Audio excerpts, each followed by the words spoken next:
Donc, c'était l'appel de la prière du coucher du soleil de Maghreb selon l'heure locale du quart d'heure. Donc, aux actualités qu'on a aujourd'hui, il s'agit de comment l'Égypte essaye de coordonner la position des Arabes, que ce soit les Arabes des pays du Golfe ou quand même les Arabes du Maghreb en général, notamment le pays du Maroc, et ça dans le cadre des rencontres tenues par M. le ministre égyptien des Affaires étrangères lors de sa participation à cette 164e session du Conseil de Ligue arabe. Donc, pour avoir plus des explications, j'ai actuellement en ligne de l'intérêt international Monsieur le général docteur Saïd Fathi. C'est un, bien sûr, expert sécuritaire, mais aussi politique.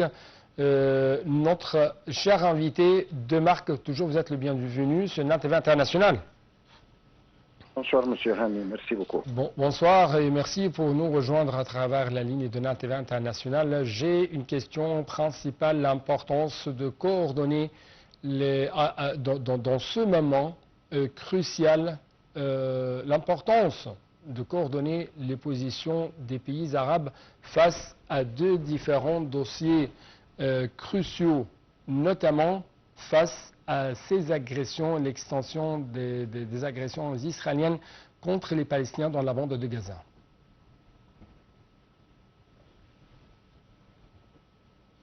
Je crois que nous tous, nous rappelons de ce qui s'est passé pendant la guerre de 73. Tous les pays arabes se sont réunis à un seul but. Ils se sont complètement rassemblés, bien sûr, pour donner une grande puissance, une main claire à notre patrie, à l'Égypte, pendant la guerre de 73. Tout d'abord, il faut constater que le roi Faisal a pris une décision avec tous les grands responsables du Golfe d'arrêter, bien sûr, de passer le pétrole ou de permettre de transporter le pétrole dans les pays et surtout les pays qui aidaient Israël. Et je dois dire d'une manière franche et claire, c'était exactement les États-Unis. Ouais. Pendant cette période-là, nous avons constaté ce qui se passait, bien sûr, que, bien sûr, après 2 semaines d'une bataille, d'une très grande bataille qui a eu lieu pendant cette période-là, l'Égypte, bien sûr, a réussi à faire beaucoup de progrès dans ce domaine-là.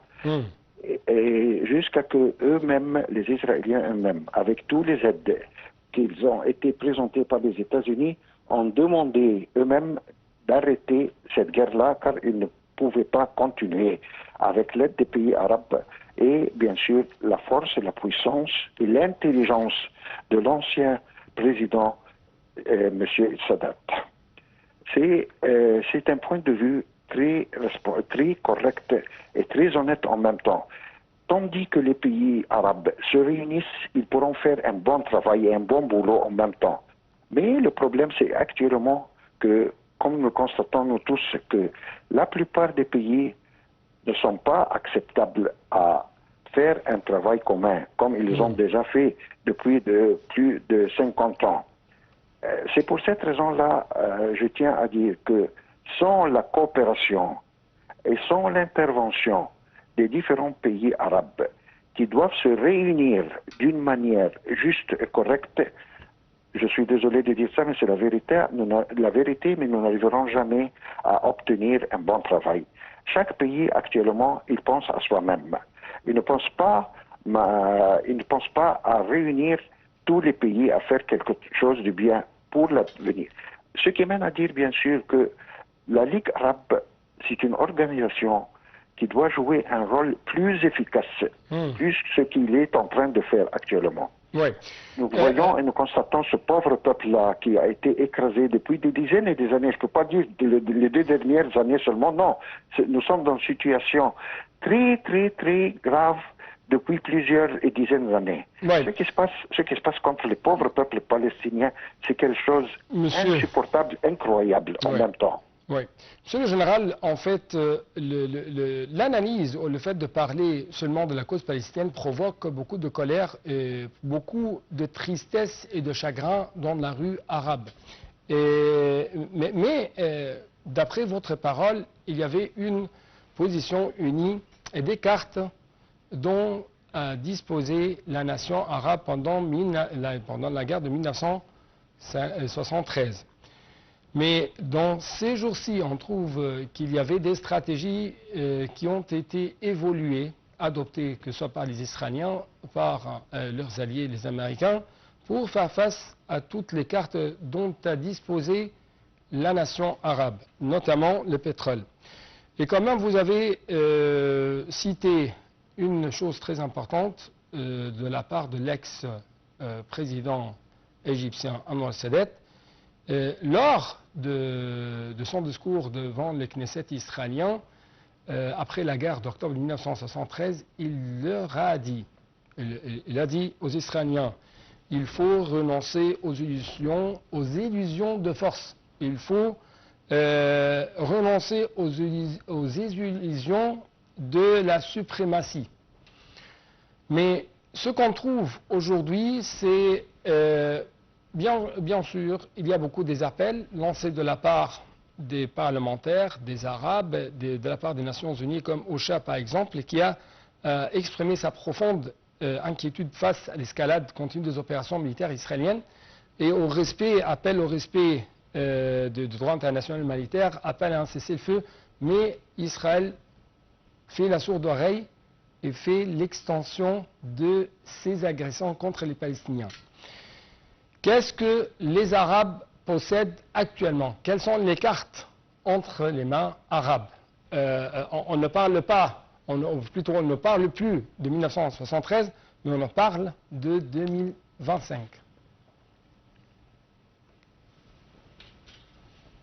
C'est une très bonne question que vous venez de poser actuellement. Et je tiens à dire une autre fois, bien sûr, sans la coopération et sans essayer de trouver les intérêts communs des différents pays, avec l'aide, bien sûr, des différentes organisations mondiales aussi, y compris la Ligue arabe, on ne pourra jamais faire quelque chose de bien pour l'avenir du monde arabe en général. Et d'une autre manière, bien sûr, il faut que ces pays se réunissent, comme nous avions déjà parlé, et comme nous avons fait, quand nous sommes plusieurs personnes, bien sûr, qui se tiennent à faire quelque chose du bien contre une autre personne, une seule personne, quelle sera la réponse? Ou quelle sera, bien sûr, on peut dire quelque chose de bien qui doit être passé. Quel sera le futur?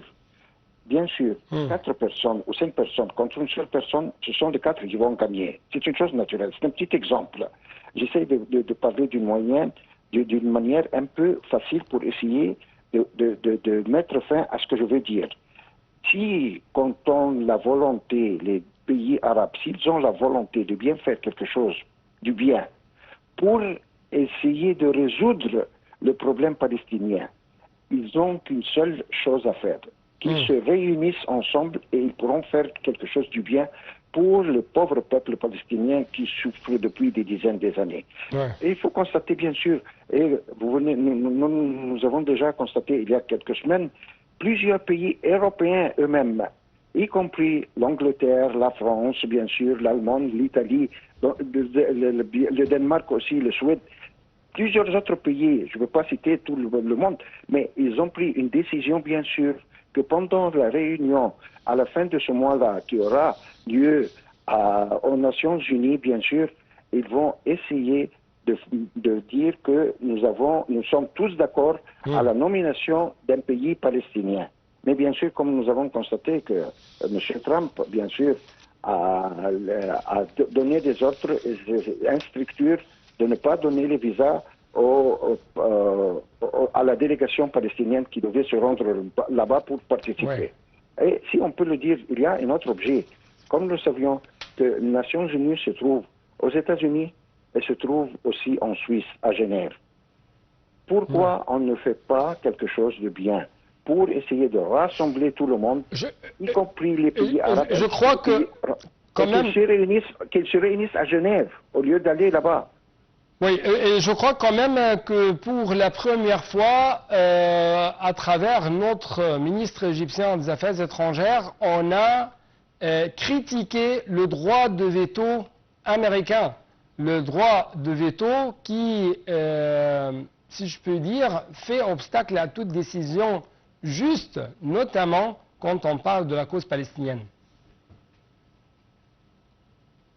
Permettez-moi de dire, s'il vous plaît, quelque chose. C'est que, bien sûr, l'Assemblée nationale est une organisation indépendante. Elle ne doit pas être quelque chose, mais son siège se trouve aux États-Unis. Mais il y a une très grande différence entre la responsabilité des États-Unis et cette organisation. C'est une organisation indépendante. Il n'y a aucun pays, bien sûr, qui doit s'intervenir à ces travaux-là. Je crois, monsieur le général, je crois, entre deux guillemets, les Nations Unies sont, entre deux guillemets, indépendantes, mais financièrement et sont tout à fait dépendantes de la part de la contribution financière et économique apportée par les États-Unis. C'est pourquoi on trouve qu'il y a beaucoup de choses qui marchent pour les intérêts des États-Unis. En tout cas, je dois vous remercier infiniment pour votre explication en ce qui concerne ces différentes dimensions de cette session, le 164e session du Conseil de la Ligue arabe au niveau ministériel. Donc, comme je vous ai dit au début de cette édition, je crois que Gaza, avec les dernières déclarations faites par Donald Trump en ce qui concerne le fait de transformer Gaza d'une ville palestinienne à une ville ou à une station balnéaire comme Riviera ou un point immobilier pour attirer les billionnaires, les milliardaires du monde entier, ce n'est que plus ou moins une sorte de sa guerre économique et commerciale contre les Chinois. Parce que, aux yeux ou d'après des analyses, aux yeux des États-Unis, notamment aux yeux de M. Trump, Gaza représente un point stratégique dans cette guerre commerciale économique avec les Chinois. Justement, je dois vous laisser avec ce reportage. Les États-Unis commencent à ressentir les conséquences de la politique de Donald Trump. L'inflation accélère, l'activité se fait volatile. Donc, comment la politique brutale de Donald Trump a impacté de plus en plus l'économie américaine, alors qu'il a visé l'économie chinoise, c'est ce qu'on va savoir durant le prochain reportage. Commençons par le seul point positif, les recettes fiscales américaines bénéficient de la politique brutale de Donald Trump.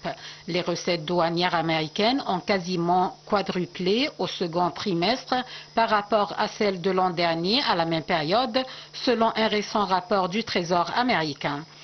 Au deuxième trimestre 2025, elle s'élevait ainsi à 64 milliards de dollars, soit 47 milliards de plus qu'en 2024. C'était d'ailleurs un objectif central de l'administration Trump d'augmenter les droits de douane pour financer les baisses d'impôts de la grande et belle loi budgétaire adoptée récemment par le Congrès. Cela sera malgré tout insuffisant pour réduire le déficit budgétaire et contrôler la dérivée de la dette publique américaine. Les autres effets visibles de la guerre commerciale sont encore moins positifs, tout particulièrement sur le front de l'inflation. Le dérapage inflationniste prend forme. D'ailleurs, dans les enquêtes régionales d'activité industrielle publiées par les réserves fédérales, les indicateurs de prix restent très élevés et montrent clairement l'effet des tarifs. La question d'une éventuelle récession américaine est donc toujours d'actualité, même si les derniers chiffres donnent le sentiment d'une certaine résistance, notamment au niveau du marché du travail ou dans les services. Cette évolution complique la mise en œuvre de la politique monétaire.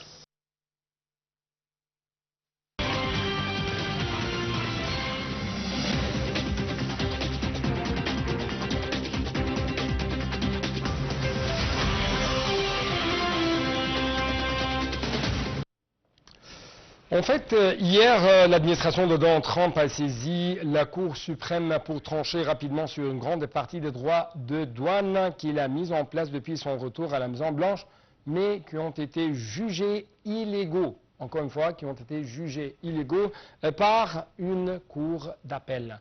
Donc, qu'est-ce que s'est passé? C'est ce qu'on va savoir ensemble durant le reportage suivant. Voyant menacer un vaste pan de l'offensive commerciale au cœur de son deuxième mandat, le président américain avait prévenu qu'il comptait saisir la plus haute instance américaine dont il a cimenté la majorité conservatrice par une procédure accélérée. Le document s'inquiète des effets néfastes sur les négociations commerciales menées par Washington de la décision rendue vendredi par une cour d'appel fédérale. Cette dernière a jugé que Trump n'avait pas le pouvoir d'instaurer une grande partie des taxes sur les produits importés qu'il a mises en place depuis son retour au pouvoir en janvier.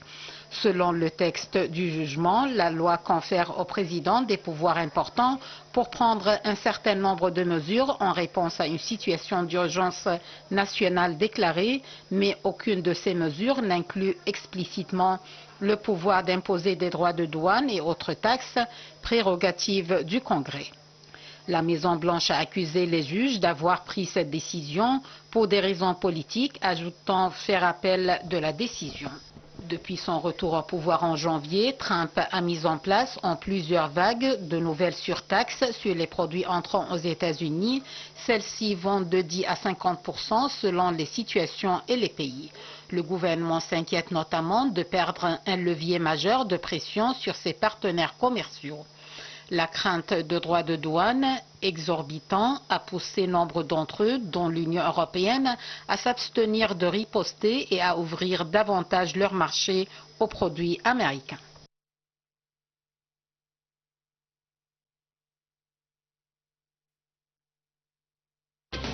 Pour plus d'analyse, j'ai actuellement en ligne de l'intérêt international Dr Mohamed Al-Rifa'i, expert en économie. Dr Al-Rifa'i, toujours vous êtes le bienvenu sur l'intérêt international. Bonsoir. Dr Mohamed Al-Rifa'i, bonsoir. Donc, nous attendons le contact de M. Mohamed Al-Rifa'i. Justement, nous devons proposer quelques questions en ce qui concerne l'impact de cette guerre commerciale entre les Chinois et les Américains sur les marchés mondiaux, mais aussi comment cela va impacter quand même les chaînes d'approvisionnement mondiales. Docteur Mohamed Al-Rifa'i, est-ce que vous êtes actuellement avec nous? Allô? Oui. Oui, bonsoir. Bonsoir. Bonsoir. Monsieur Mohamed Al-Rifa'i, bonsoir. Merci beaucoup pour nous rejoindre à travers la ligne de l'intérêt international. Bonsoir. Plaisir d'être avec vous. Oui. Ma grande question, pourquoi, selon votre remarque, la guerre commerciale entre les États-Unis et la Chine a-t-elle refait surface et quel est donc l'impact de cela sur les marchés mondiaux? En effet, on doit dire que ces tensions de tarifs douanières n'est pas nouvelle chose, mais ça a commencé en 2018 avec l'administration de Trump. Les États-Unis accusaient la Chine de pratiques injustes, transferts forcés de technologies, subventions massives et de déséquilibre commercial. Depuis, ces tensions n'ont jamais vraiment disparu. Mais en fait, ça a affecté les investissements. L'appétit des investisseurs préfèrent maintenant l'or et encore les prix des matières premières comme le cuivre ou le lithium ont une valeur refuge et les investisseurs cherchent plus de sécurité. Tout cela est lié à la balance commerciale américaine. Quand les États-Unis importent beaucoup plus qu'ils exportent, ils cherchent à corriger ce déséquilibre avec des taxes. Mais ces mesures créent de l'incertitude et les marchés réagissent vite. l'appétit pour les risques diminue et les capitaux de déplacement vers les actifs plus stables, comme on a dit, comme l'or ou les obligations, devient plus préférable. Donc, vous trouvez que les investisseurs cherchent les refuges sûrs? Comment, pardon? J'ai pas entendu. Donc, vous trouvez que les investisseurs cherchent des refuges sûrs comme l'or, par exemple, ou les autres matières premières, plus que d'investir. Et on peut voir maintenant que les prix de l'or ont arrivé à des taux, à des prix très hauts. Et encore, il y a des projections qu'il va augmenter. Oui, et ça valide l'incertitude des investisseurs. Oui. Quelles sont donc les dernières décisions tarifaires des États-Unis et qui est ciblé par de telles décisions? On a plusieurs décisions, des tarifs douaniers sur plusieurs produits, soit de la Chine, soit de l'Union européenne, qui peut être à peu près 200%, qui est arrivé à 200%. Mais cela offre une opportunité pour l'Égypte pour être un marché pour l'exportation. Presque les tarifs pour l'Égypte seulement 10%. J'aimerais bien sûr arriver à l'Égypte, mais justement, comment vous observez jusqu'à maintenant la réaction de la Chine vis-à-vis de ces nouveaux tarifs américains? En effet, la Chine ne reste pas silencieuse. Elle impose à son tour des taxes sur les produits américains, ce qui va limiter l'exportation de certains matériaux et renforce les liens économiques avec d'autres pays, notamment les pays émergents, et on a vu des partenariats avec le groupe de BRICS, ce qui renforce la position de la Chine dans l'économie mondiale. Oui, j'aimerais parler un peu plus de l'Égypte et comment l'Égypte a été affectée par tout cela. Les entreprises chinoises ou les boîtes chinoises, par exemple, est-ce que préfèrent actuellement ou ont opté actuellement d'investissent de plus en plus dans l'économie égyptienne? En effet, même si l'Égypte n'est pas directement visée, elle ressent les effets, les prix des matières premières augmentent, l'inflation reste encore forte, plus ou moins, et les marchés sont plus instables. Il y a des tensions géoéconomiques et géopolitiques. Alors l'Égypte doit être prudent, même si l'inflation est devenue un peu contrôlée, mais l'Égypte doit être prudent aux changements géoéconomiques qui peuvent avoir des chocs sur l'économie des pays émergents. Oui. Est-ce que Gaza est impacté également par cette guerre commerciale, parce qu'il y a des analystes qui parlent de Gaza ou qui placent Gaza dans la stratégie économique adoptée par le président américain Donald Trump quand on parle de ces guerres commerciales et économiques contre la Chine? Bien sûr, la guerre de Gaza met de la pression sur l'économie égyptienne. Comme on a dit, les tensions géopolitiques peuvent affecter l'économie égyptienne et les taux d'inflation. Il y a toujours de la pression sur la devise et le livre égyptien. C'est pour cela, comme on a dit, on doit être prudent des tensions géopolitiques. Oui, oui.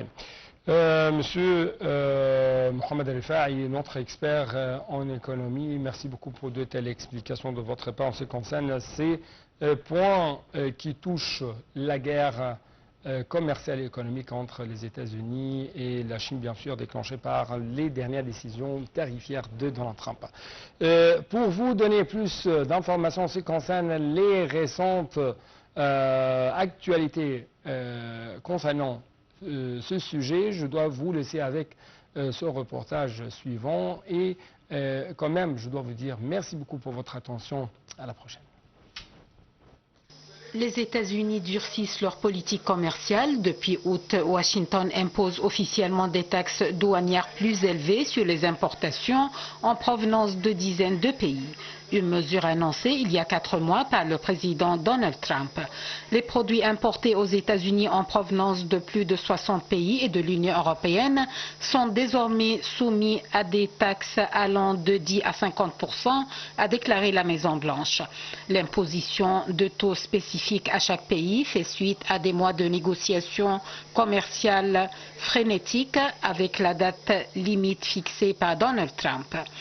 Début avril, le président américain a dévoilé une série de droits de douane réciproques avant de les suspendre pendant 90 jours, puis pendant 4 semaines supplémentaires.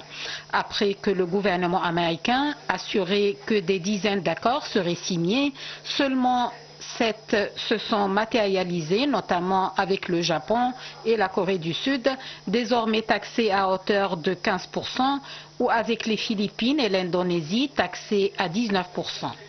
Londres a de son côté réussi à négocier des droits de douane de 10%. En juillet, un accord de principe a également été trouvé entre l'Union européenne et les États-Unis pour maintenir ces tarifs douaniers à 15% pour la grande majorité des produits européens. Il s'agit toutefois d'un accord préliminaire dont les détails doivent encore être précisés. D'autres pays sont confrontés à des taux plus élevés comme le Laos ainsi que le Myanmar et la Syrie, déchirés par la guerre qui se voient imposer des droits de douane d'au moins 40%. Par ailleurs, les marchandises en provenance du Brésil sont taxées à 50%, une sanction de Donald Trump qui dénonce un procès de chasse aux sorcières contre l'ancien président du pays. Mais l'administration Trump a donné à certains partenaires commerciaux, dont l'Inde,